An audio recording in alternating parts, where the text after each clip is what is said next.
welcome everyone to the Tactics Conference, product of the Tactics Meeting podcast. Before we get started too far along, I want to thank a couple of people for helping out with this. And the first is Clean Rivers. They have given us this facility here in Portland at no cost. More than that, they have dedicated many hours of their time to help us set up the studio, test things, even host one of the sessions. And for those of you who haven't seen it, this facility, which is available for drills and exercises and training, has been wired up with cameras and microphones and redundant internet. It is just a great facility, and we're thrilled that they helped us come in with here. Crowley, you know, when I mentioned this, he was super enthusiastic and has really charged ahead to help put this together, and is also paying for all the food today. So thank you to Crowley for supporting that. Nexus Northwest, Suzanne Lagoni has been part of the design team for what we're doing here today. Without her support, none of these things would happen. Every time I come up with a harebrained idea, Suzanne is there to help me out. As everyone knows, I say it all the time, she is my adult supervision, so I can't actually be allowed out in public to do these kinds of things without my public information officer. So thank you, Suzanne. And Portage Bay. John Newhoff at Portage Bay has been a longtime supporter of the podcast, enthusiastic supporter of this conference. He's going to be on one of the panels and is just a super reliable partner in all of these things. As you know, my primary gig as the general manager of the Washington State Maritime Cooperative, we are Washington State's umbrella plan, and WSMIC has supported this journey as well. Those of you may know that along with being part of Crowley, Mark Curtis is the president of the WSMIC board.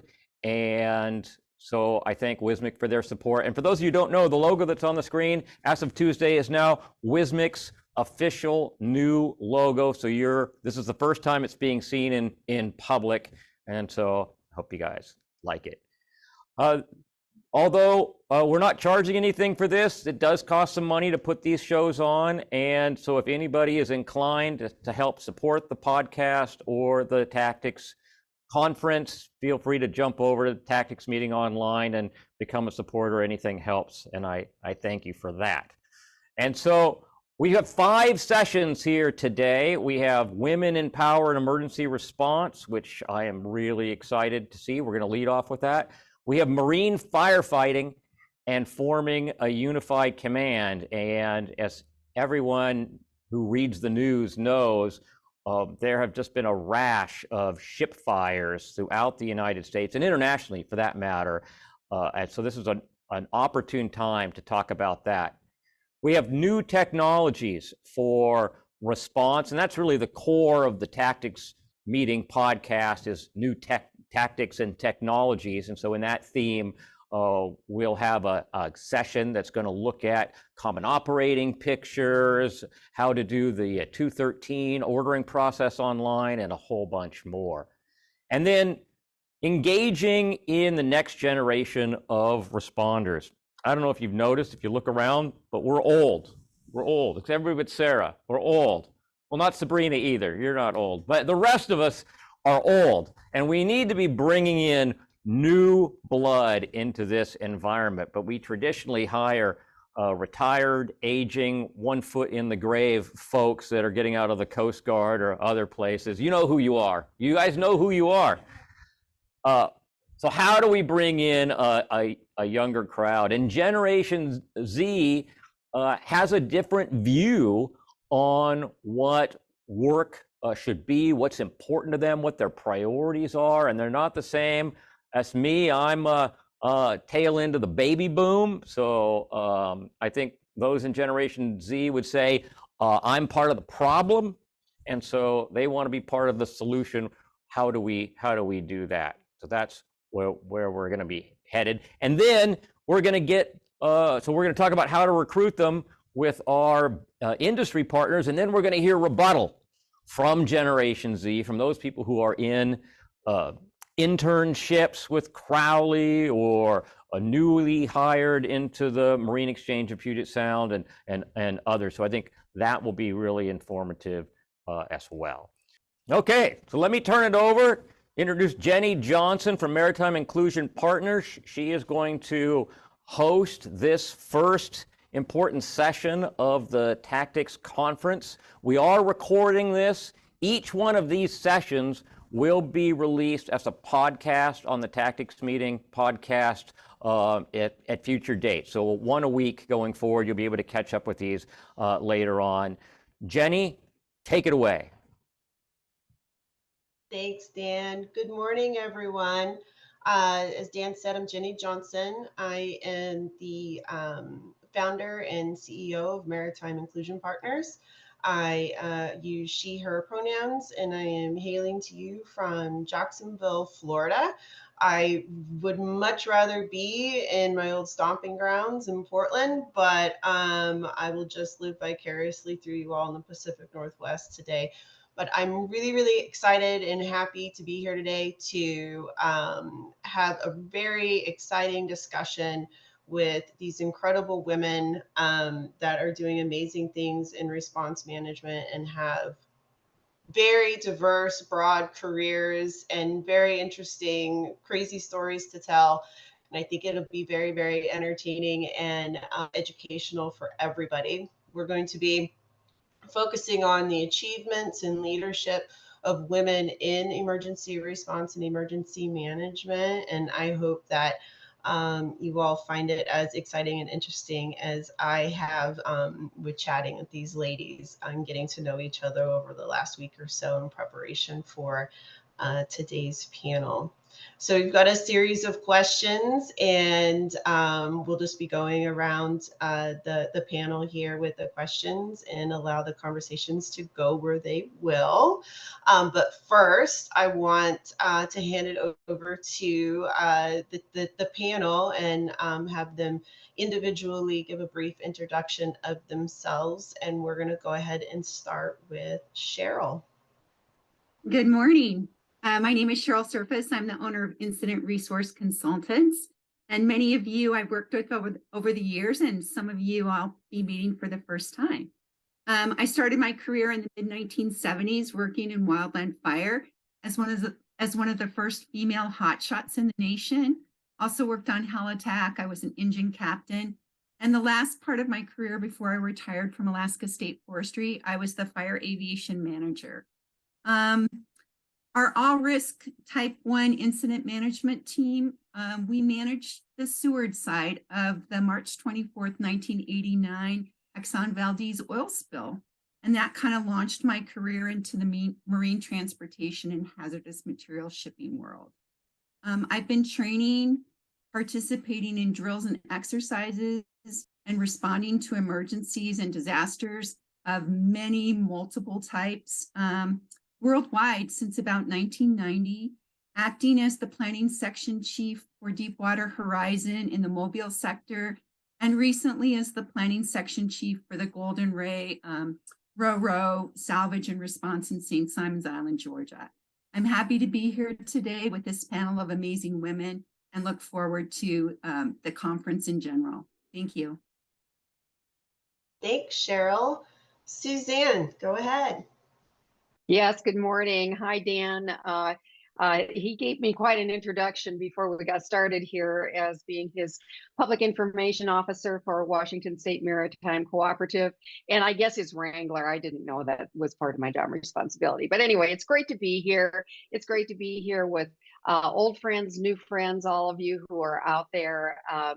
I am one of two principals for Nexus Northwest, along with Joan McCoy, who is actually up in Alaska today. And we started our company in 2000 after having retired from Arco, Alaska, a company that some of you may actually remember.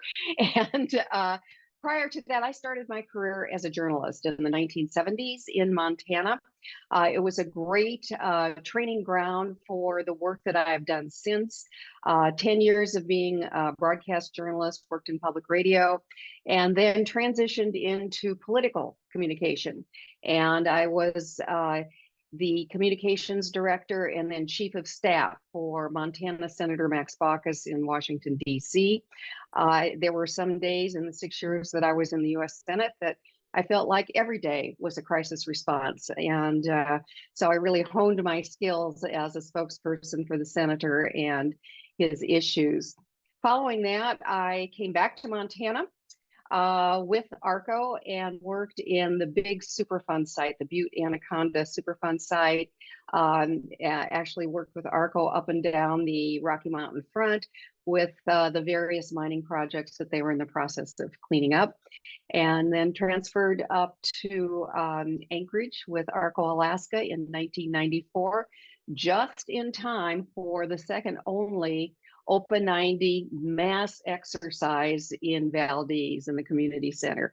We had 400 people. I think maybe some of the other people who are here were up there with me, although I didn't know that at the time. But then, as I mentioned, when we started, Joan and I started our company after we left ARCO Alaska. My area is communication. I've been a press secretary, a communications director, a public information officer, and a strategic advisor to many different kinds of companies and nonprofit organizations. So that's the direction I come from. Is we as responders, whether we're men, women, we need to tell a story about the work that we're doing in a clear and concise way that the people who are affected by the incident can understand and support the work that we're doing. So that's what I'm here about, and look forward to hearing from Agneta and Alyssa now. Thanks, Suzanne. Agneta, go ahead. You're on mute. I had to be the first one to make that mistake, right? But that's because I have one foot in the grave. You know, it's this technology business. So my name is Agneta Dahl, and I am the Director of Exercises and Preparedness for NJ Resources. And I have been in that position for the past 10 years. Before that, I was in the Coast Guard for 22 years. And I was actually, the exercise Suzanne mentioned, I was actually the Coast Guard lead on the development and execution of that exercise. It was the first SUNS drill or spill of national significance on the West Coast in the United States, since that whole concept of a SUNS drill was introduced. So Suzanne, we had a good time back then. So my career, actually how I got into the Coast Guard, I grew up in Sweden. I've always been on or under the water, much to my mother's dismay. And I've had a love for the ocean and the marine environment ever since I was a little girl. And I just have always had an interest in that. And as I was growing up and we ended up moving to the United States, I didn't really have the background to go into emergency management, but it happened. It just happened because I ended up in the Coast Guard. And in the Coast Guard, I was naturally drawn to the marine safety mission, which is what I came into the Coast Guard right as Open 90 came online. So it was a natural fit. It just naturally evolved into doing the emergency management career path. And part of that, I started out in San Francisco and then moved up to Valdez, Alaska, and Anchorage, Alaska, Washington, D.C. post 9/11, where my focus shifted from marine to just national security, and worked on that for several years. They then got posted to Sweden, which was nice for me because I got to go home for 3 years. And there I was working under the International Maritime Organization as being part of the staff on the World Maritime University. And that was a very different job. But one of the things that came out of that was that there was a great need for understanding incident management. So they didn't have any courses on that. So I actually developed an entire course structure for how to manage incidents. And then we had to go global. So step away a little bit from ICS into IMS, which is the international version of ICS. Started working projects with the European Union on that. And also we're teaching it to our students came from 40 different nations plus at any given time. So it was a pretty broad reach for that. Came back here to Seattle, where I still am, and I retired out of the sector here in Seattle, and then went to work for NJR immediately thereafter, where I met Dan for the first time, and also continued to get to work with Suzanne and met a lot of great new friends, and many of them are on this panel today, so I'm looking forward to this. Thank you, Agneta. Thank you. All right, we'll round it out with Elisa. Hi, good morning, everyone. Elise Praskovich, currently the Chief of Special Projects and Commission Relations at the Port of Tacoma, where I've been about the last 10 months. Prior to this role, I spent 20 years in the U.S. Coast Guard. I enlisted in 1996, first stationed in Mayport, Florida, where I was a small boat engineer. So in terms of emergency response, at the tip of the spear with actual firefighting and sorbent pads and just being on scene on site, to later stages of my career as a commander, where you're really running the incident, either as an incident commander, deputy incident commander. A lot of the incidents I was involved in could stem from the local level, where you have a local oil spill or some sort of fire incident, to national incidents, such as serving as liaison officer for Deepwater Horizon and the National Incident Command, to deputy incident commander on the Alfaro incident out of Jacksonville, Florida. So lots of different experiences at all sorts of levels on incidents. I also spent 6 years at Crowley Maritime, where I finished out my job there as vice president of sustainability for the company. That included leading Crowley's national, their incident management from a corporate level, working closely at times with Suzanne and Cheryl here on different drills and exercises we participated in up in Alaska. And then where I am now, I'm currently overseeing incident management efforts for the Port of Tacoma and really revamping our capacities there. So it's great to be with you today, and I look forward to the questions and answers today. So thanks. Thanks, Elisa. Thank you all for giving a little bit of background and keying us up here a little bit. We'll go ahead and dive into our questions. And the first one, we're gonna start out with Elisa. So, in our discussions as we were prepping for this panel, we talked a lot about how emergency response and management is intertwined into kind of everyday life. And we talked a little bit about, getting people to understand the kinds of that their everyday jobs have some level of emergency, response management responsibility in them. So can you dive a little deeper as to how emergency response is tied into everyday jobs? Sure, and it's a great question. When you think emergency response, what are the first things that come to mind, right? Fire department, EMS, city emergency managers, police department, etc. But really, when you look across the spectrum of all sorts of jobs, whether those are government, corporate America, private companies, etc., it really is part of your everyday job. It's really the way we do things around here, so to speak. So let me give you a couple of examples. If you're looking for a career in the IT industry, part of your role responsibilities might be preparing for a disaster recovery site, a backup center for your cloud storage, restoring continuity of operations when the power goes down or the Wi-Fi is down. So all sorts of jobs in the IT industry touch emergency response in some way, shape, or form. Even in the education industry, whether sadly, right, if you're a teacher now and you're having to lead, participate in, or sadly actual active shooter incidents, you're deeply engaged in that emergency management and preparedness there. If you're an educational director, you got to think about service agreements and sharing resources for natural disasters, whether those are shelters or sharing school buses resources. And even where I came from, the private maritime industry, all of the different stakeholders I worked with in communications, finance, every scope and area of your job is going to touch emergency response in some way, shape, or form.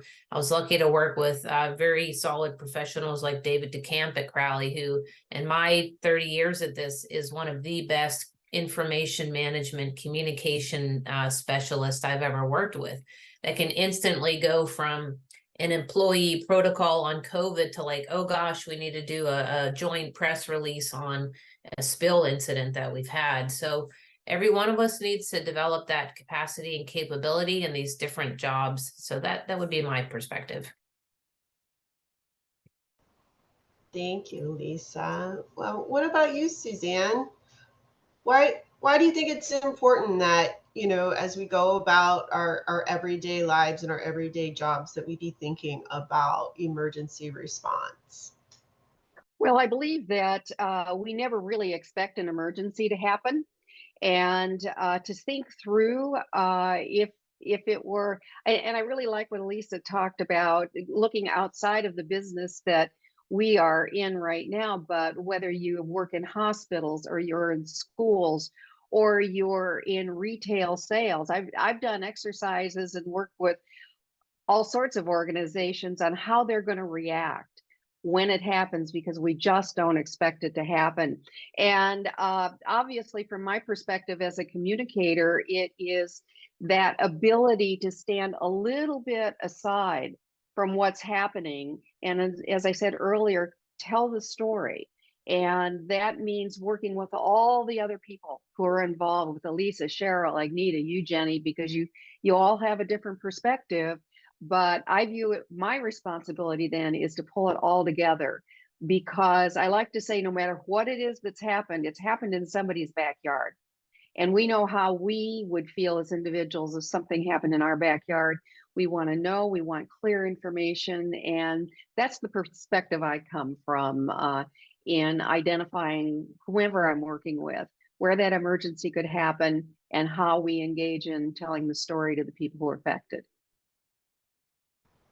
Great. Thank you, Suzanne. Yeah, when we were chatting yesterday, I was sharing with all of you about, even just in my personal life here with my family, we do mock power outages, and we drill for those, and getting the generator out, making sure that everything is where it needs to be. And Agneta, I think we talked a little bit about, I can't remember exactly what you said, but it was about like, you're an exit person, like you're always looking for the exit and how to get out. Can you share a little bit about that? Yeah, that is my husband. He says that it's no fun to go anywhere with me because I see dead people everywhere. And I said, no, I don't see dead people. I see the potential for dead people. So I don't want my family to be in that. So yes, we have had, with all the frequent moves we did and our children being young, we did fire escape drills from the house so that they would always know how to do that. And we were on a ferry. We were going to overnight on a ferry, and I showed the kids how to get out in case there was an emergency. And my children felt like I was making them look stupid, but I'm like, look, I just want you to do this so you know how to do it. And in the line of work that we are, it does kind of, what do you say? It warps your perspective a little bit on the world, because we do see dangers that other people are happily completely oblivious of. And, when you see those potentials for injury to people you care about, you do something about it to prevent it. So yes, the emergency response or the prevention aspect, I think, is a part of our everyday life. And I taught my children about situational awareness, and it's what we teach our clients, to be on the lookout for these things that don't seem immediately dangerous, but have the potential of going bad real quick. Yeah, thank you. I didn't even connect even until we all started talking about, the fact that what I was doing was emergency management and preparedness, right? Like and that's what really kind of got me thinking about how it is really, intertwined with everyday life, or the potential for an incident in everyday life, and that people should be preparing for that. And so, Cheryl, for you, like, how do when you look at just kind of everyday jobs, and as we go about our lives, the importance and examples of how that emergency response and management is kind of intertwined. Well, for me, there's two things when it comes to my everyday life is I'm always providing a safety briefing, when people are taking off and going somewhere. It's like I give them a little safety briefing of the what ifs, and what to do in certain situations. And then secondarily, I'm a planner by nature. And so, it doesn't matter if I come across an accident on the freeway or if it's in my daily life. I'm always following kind of the components of the incident command system in planning. So if there is an accident in front of me, first I'm doing my safety assessment. I'm assessing the scene. You don't want to take your victims to an incident. You don't want to become a victim at an incident. And you just use the tools in your toolbox as an emergency manager. And it seems to, you're trying to take a chaos situation and bring it into a planned event. So as quickly as you can do that, it focuses on saving lives basically by not taking victims to an incident. And it just sets together a planned approach to deal with any kind of thing, and I do that in my daily life for sure. Great, thank you, everyone. So let's move on to our next question. Then and each of you share a little bit about how you first initially got into a career in emergency management. Like, where did that spark actually come from, and where did you realize that that was, something that you had a passion for and was going to lead you to really where you are today? And we'll go ahead and start with Elisa. Yeah, so this was a kind of a funny story. I went to Eckerd College, which is a really small private college in St. Petersburg, Florida. It happened to be a really good program for marine biology, and so I was all in. Eckerd College has its own search and rescue program and work alongside the Coast Guard to support local rescue efforts, especially on marine life. And so as a member of XR, I happened to be out with the Coast Guard and saw them rescuing an endangered sea turtle that had kind of gotten caught up in some fishing nets. And so again, like we always think emergency response from fire or spills, but it's a broader aperture than that. So when I learned more about the Coast Guard's roles, missions beyond just on the fishery side or marine side, definitely piqued my interest. And I always knew I would be in the military, and so that sold it for me. That was the branch I wanted to enter, and that's how it all got started. That's a great story, Lisa. Thank you. Agneta.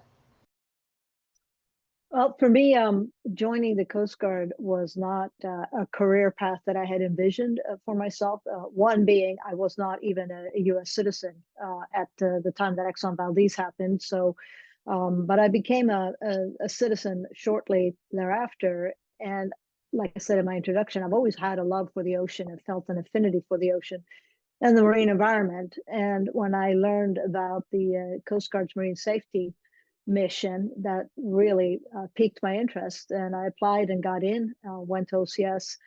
But as those of you who have been in the Coast Guard, you're never guaranteed a career path. You get in, and then the Coast Guard puts you where they need you, and that may not necessarily be where you want to be.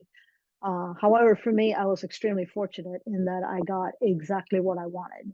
I was sent to an excellent training port, which is San Francisco, where on my very first day on the job, I was told that I'm going to be the Assistant Chief of Marine Environmental Response. And I was very excited about that for about an hour. And then my boss told me, Yeah, well, I'm going to Germany tomorrow for a month on vacation, so you're going to be the chief of environmental response. Well, that scared the bejeebies out of me because I didn't even know what the assistant chief did, and now all of a sudden I'm supposed to be the chief. And about 30 minutes later, the chief of port operations came in, and he swirled in like a little Tasmanian devil and threw a pair of oily coveralls at me. And I was there in my very spiffy brand new uniform, reporting aboard on my very first day, all sparkly and shiny new. And he threw these coveralls at me and he says, "There's a spill at Pier 64, go." And I stood there like, a deer in the headlights. I was complete panic. I thought, oh my God, these people expect me to know what to do. I have no idea what to do. I don't even know where Pier 64 is. And I've been to San Francisco for about 20 hours at this point. And then he swirled out of the office and came back in and he says, "Do you know where Pier 64 is?" And I'm like, "No, sir, I don't." And he gave me directions, which were completely useless as I had no idea where I was to begin with. And my chief, my enlisted crew and my chief, they looked at me and they said, "If you don't mind learning from enlisted people, we've got you covered." And I was like, "Well, thank God." I said, "Get going." And first thing was for me to change into these oily coveralls. And 3 hours into my very first Coast Guard job, I was on a spill response.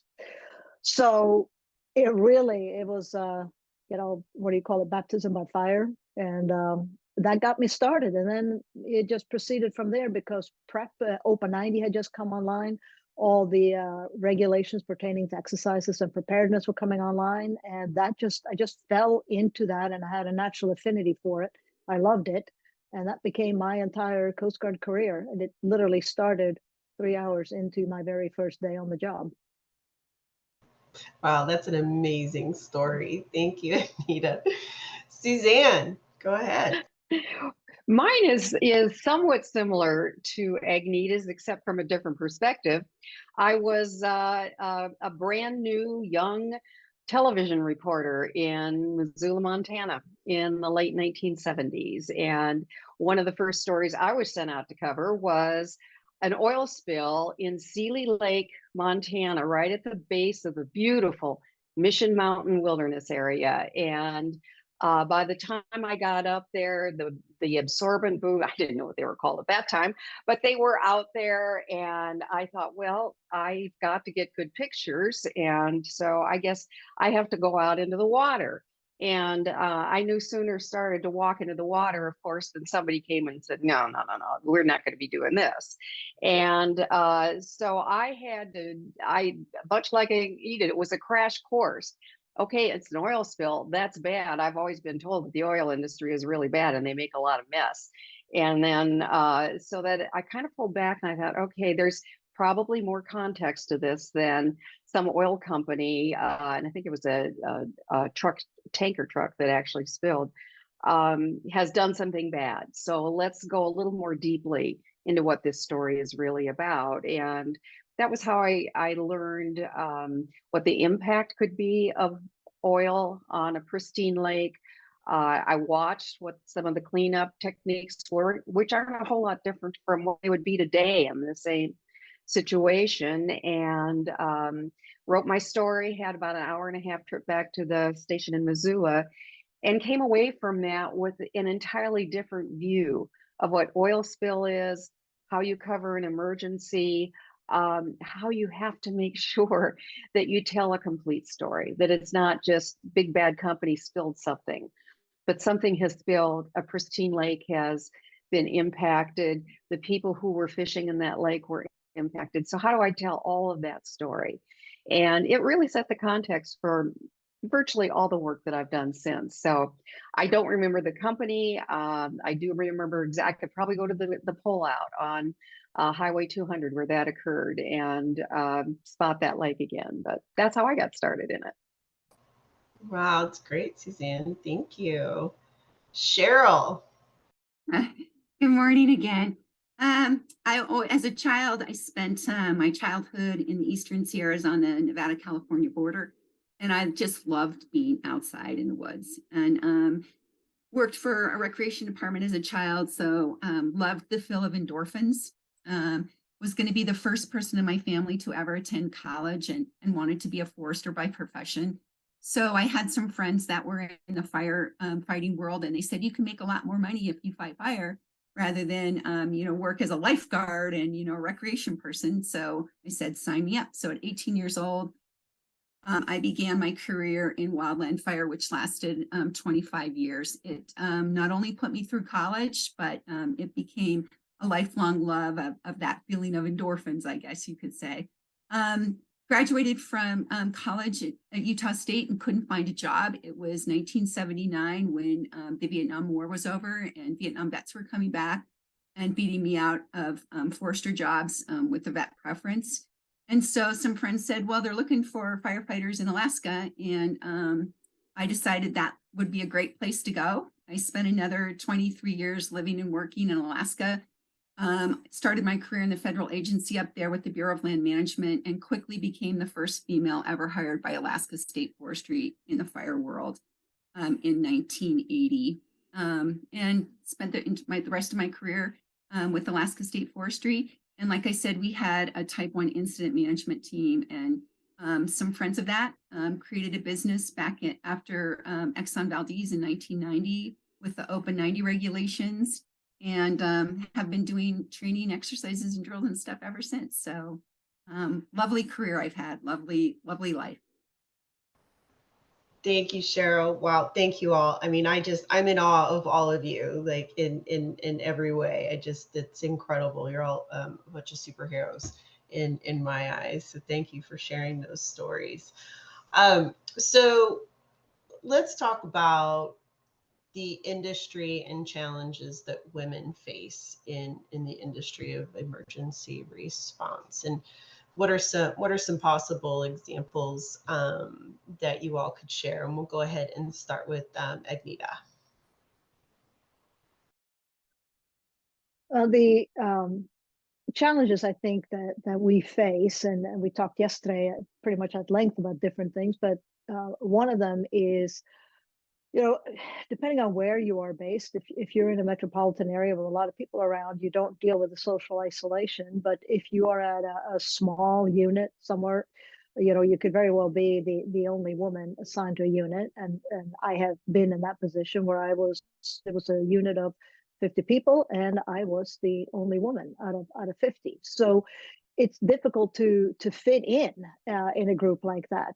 Just like it would be difficult for a single man to fit into a group of 50 women, it's difficult for a woman to fit into a group of 50 men because you don't have that instant common background. So you have to find ways of connecting across those barriers, and just find common interests. It may not be just your job or something, but find a commonality with the people that you work with that you can connect across. And I think that has worked well because all of us are in a male-dominated industry. So I think we've all been there, and we've had to find ways to make these connections and still be a part of the team, because you don't want to be, on the outside the whole time. You need to be a part of the team in order to be productive.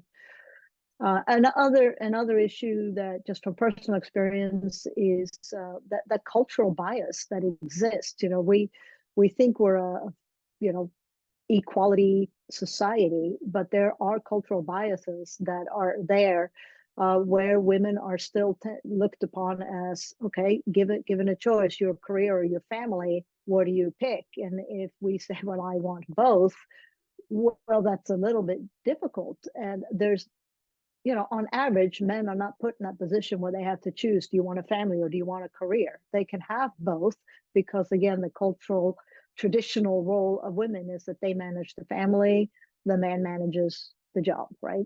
And now we are evolving to where we want all of it, just like the men have always had all of it. We want all of it now. And it can be definitely challenging, and it of course requires that you have the right partner in your life that recognizes that need and is willing to support it. And I was lucky, or I am lucky, I still have the same partner, but he has totally supported my career choices, and we both wanted a family and we made it work. So our family is completely non-traditional in that he ended up giving up his career to stay home and focus on the family. And then when the children were grown, he got jobs. he worked, he has always worked, he earns a good salary, but he hasn't been able to have a career because he always had to put the family needs first. So, but that is challenging, you know, because if you don't have the right partner to do that, then it's hard to have everything.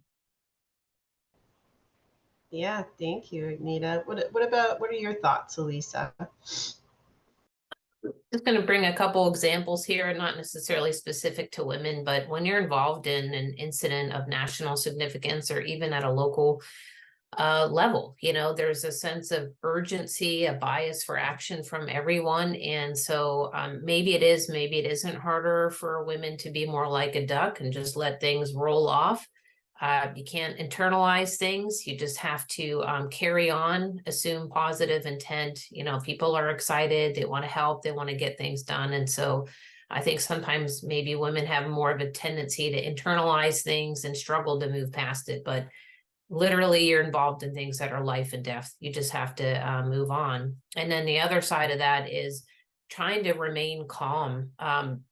You know, again, giving shout out to Cheryl here, but in my 30 years at this, I've never worked around a more level-headed, calm planning section chief. And you're talking about one of the most difficult jobs. And the reason you need to be calm is, one, if you're a woman and you know, you aren't particularly calm or overly excited, there's, I think, a more negative connotation, right? The chatter outside of, it's just really emotional right now, as opposed to if a male were maybe being a bit more vocal or animated, well, he's a little aggressive, but we're getting there. So I think more so than men, you really have to focus on that calm, cool approach to it. And then also on, you know, those impacted side, when you're briefing next of kin on loss of life and maintaining that calm, humble, just steady Eddie thing is so important. And it's going to require a lot of work because you're getting tore up inside of what you're having to see and deal with. So I think those two things, just remaining calm and being a duck when you need to be a duck. Great advice, Lisa. Thank you. Cheryl, what are your thoughts on some challenges or anything you'd like to share?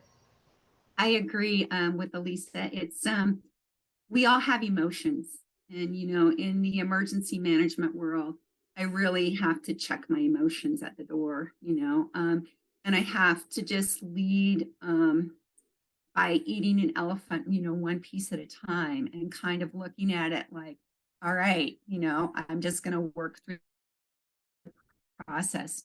There are challenges for women in the fact that there still are roadblocks towards hampering our project. And I've frankly run into those in all elements of emergency response. And I like to water off your back, you know. I've had other people in an emergency response turn to me and say, wow, I can't believe they just said that. And I'm like, it's okay.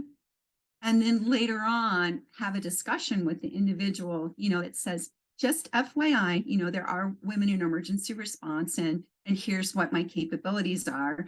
And then just getting an understanding of, oh my gosh, you know, if my wife would have known I said that to you, she would kill me, you know, but just being part of their generation, a lot of it is, you know, it tends to be sometimes a way older, you know, white man who, you know, it was just a different time. And just seeing a younger blonde-haired female has been a challenge for them in a management position, but not letting your emotions get the best of you and just maintaining a calm demeanor and your composure in situations that are frankly challenging has been a real tool for me to use. And it wasn't always the case when I was younger. When I was younger, I had a little bit more fire in me and, you know, I could let it roll. But as I had some mentors, some female mentors who took me aside and gave me, you know, some information and tools to progress and just say, you know, just let it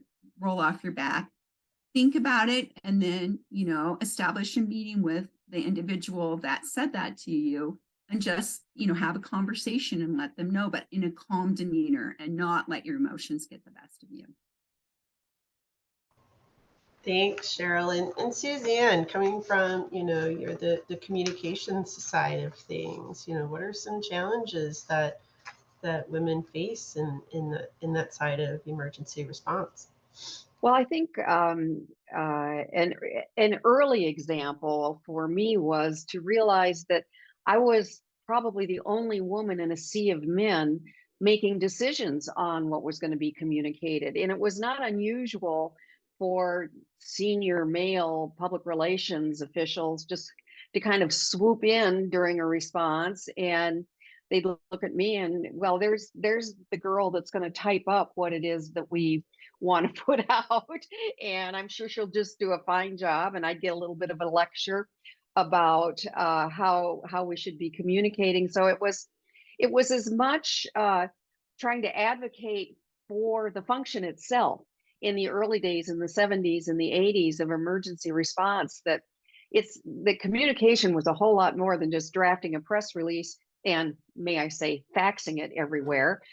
Because I remember back at that drill that some of us were at in 1994 in Valdez, the only method we had was a satellite phone that was, about that big, and fax. And that was how we got the information out.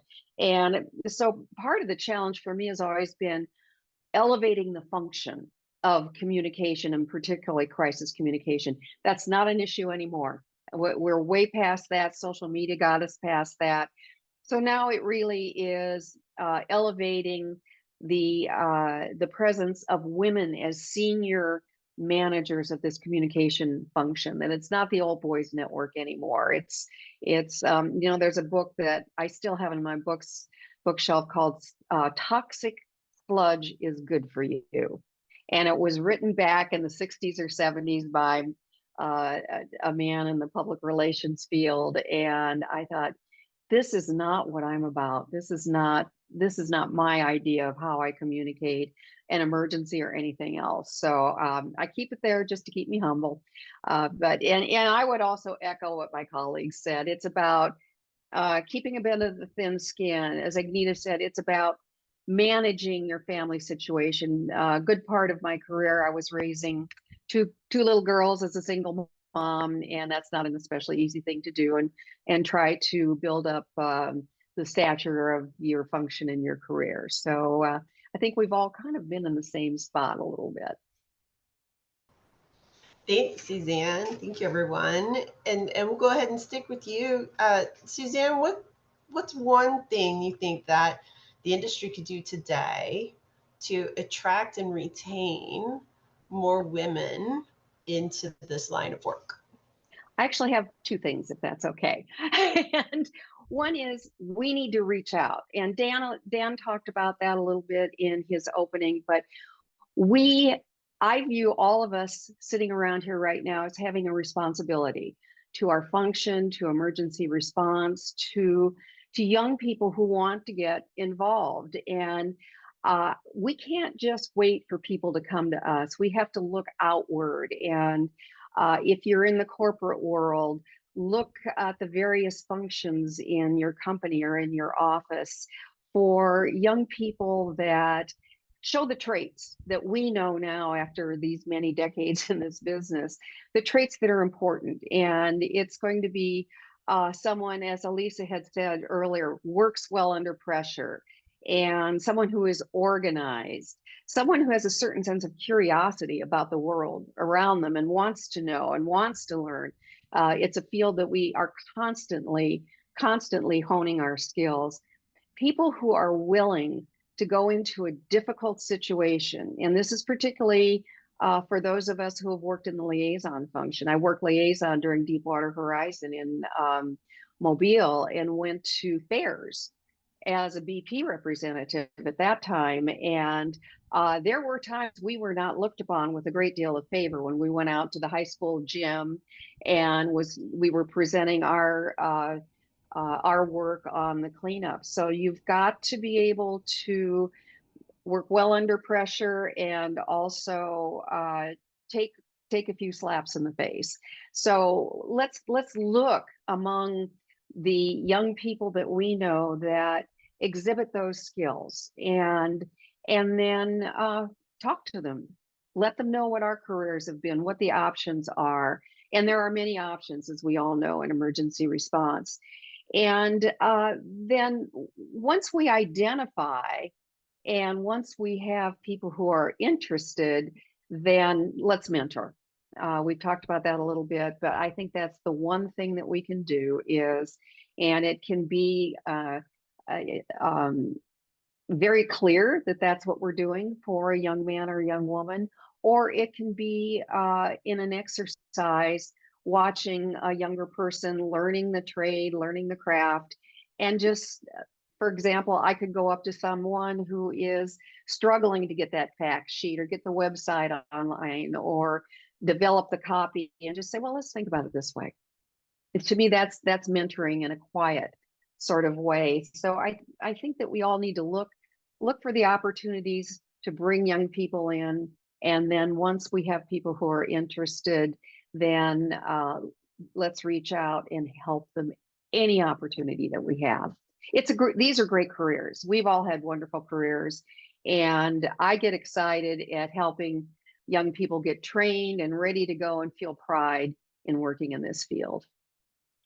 Suzanne, I'm going to jump in because we've got just a few minutes left, and we've got some questions in the chat. I want to give the audience an opportunity. I'm going to start with Skyla Tran, who asks, what advice do you have for the younger female generation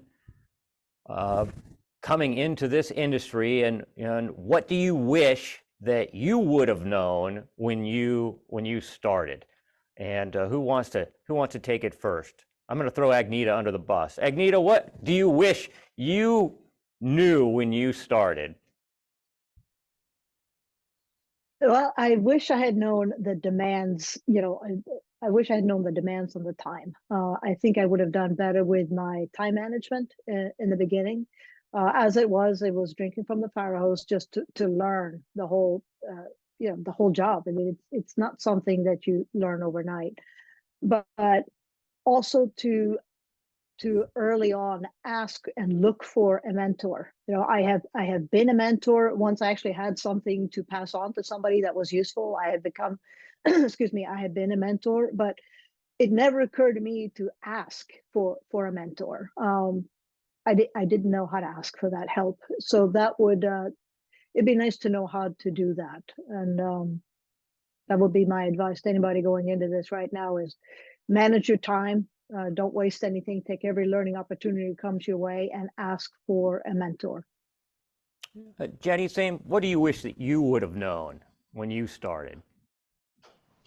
So, Dan, my background isn't in emergency response per se, but I do have 25 years in the maritime industry. That's hard enough. And, really the best advice I can give anybody who's looking to go into really specifically just a male-dominated career is to understand that your voice matters, that you are a part of the change, and that when you go out into this industry, you simply being there, persevering, having a voice, being heard is going to change the landscape for every young woman after you that comes into that industry. And I think that you want to empower everybody to know that you're a part of it. You're not just a player in the game, and to wear that with honor and go through your everyday knowing that, hey, I'm going to make it a little better for somebody coming behind me. Well, it's interesting because my experience with Generation Z so far is that they're not too shy about telling you that they're there. So I'm good for them. Another question, do you think these attitudes and biases that you've experienced from men are improving? Have these things changed, or are you still just more senior so you don't experience that kind of thing like you did when you started? You think male biases are improving or not? Let's start with Elisa. Overall, 30 years or so at this, I can say yes. Overall, the likelihood of major incidents like this happening, I think, is diminished over time. But all to say, it's still there. Really bad things are still there, the potential for those things to happen. I think it just puts more of an obligation as leaders. If you see things and if you see things happen, even if it's not to yourself, and you're directly in observation of that, and you don't take responsibility, what you're telling to that young female or a young whoever is, I accept that behavior and I don't. And so I think it's important, even if you're not on the receiving end of whatever bias that is, as leaders or anyone, you have a responsibility and an obligation to say, I don't accept that behavior. Now, there's always the praise in public, counsel in private approach, right? But yeah, so I think overall, I would say in a much better place, but still there, still prevalent, and still very bad things happening. But I think the resiliency of women to support one another, or even men, right, to just take a stand and not accept that behavior is definitely increased at the same time. Thank you. One last question from John Harp says, it's assumed that panelists have some exposure to the USACE and their emergency management response efforts. What areas can women pursue in the USACE that will assist emergency management and response goals? Somebody first has to tell me what USACE is. Somebody know? Agneta, help me out here. It's U.S. Army Corps of Engineers. Oh, okay, great. And that's a good shout out, because you can often forget about them, or, oh, they're just levee systems and that. Well, no, they're often the first on scene to do water surveys, side scan, sonar. So it's always a good reminder to make sure, if you're planning a drill or exercise, to include your Army Corps partners, because they have lots of authority, equipment, deep knowledge on engineering and technical matters. So it's a good reminder here to always include your Army Corps agency partners. Oh, great, thanks. And since we're just really out of time, I'm gonna turn it back to Jenny. She probably has a closing thought in mind as the host of the panel. Jenny? Thanks, Dan. Yeah, no, it was a real pleasure to get to know all of these amazing women. Elisa and I kind of go way back, full disclosure. But, you know, I was meeting Suzanne and Cheryl and Agneta for the first time. And I do want to just touch on a tiny thing here. When I was doing some research on, you know, women who have pioneered in this industry, and really every one of you on the panel I consider a pioneer, but I found a really interesting article on Cheryl, and I felt a little bit of a kindred spirit with you, Cheryl, because, you know, it being the you know, entering the Silver State Hot Shots in 1977 as the first woman is incredible and amazing. But it was in Carson City, Nevada in 1977, which is the city and year that I was born. And I found that absolutely fascinating. But there was a little story in there that I'm just going to give really quickly, is that you and a fellow female hotshot was in washing the soot off of your faces in a woman's restroom in a restaurant, to the horror of the other female patrons, it says. And one of them incredulously asked, "You mean they let girls fight fires?" And your fellow female hotshot said, "No, ma'am, we just make the sandwiches and sweep the rocks and satisfy the patrons' return to their meals." And I just thought, well, isn't that just 1977 in a nutshell? For women in these kinds of industries. And while those stories are becoming fewer and fewer and far between, they are still out there. But I loved that response and that little anecdote. I just wanted to share it with everybody. Well, that was call today. That was a blast from the past, but I just want to continue. You know, women are a powerful force in emergency management, you know, and we bring a unique perspective to the organizations that we work within.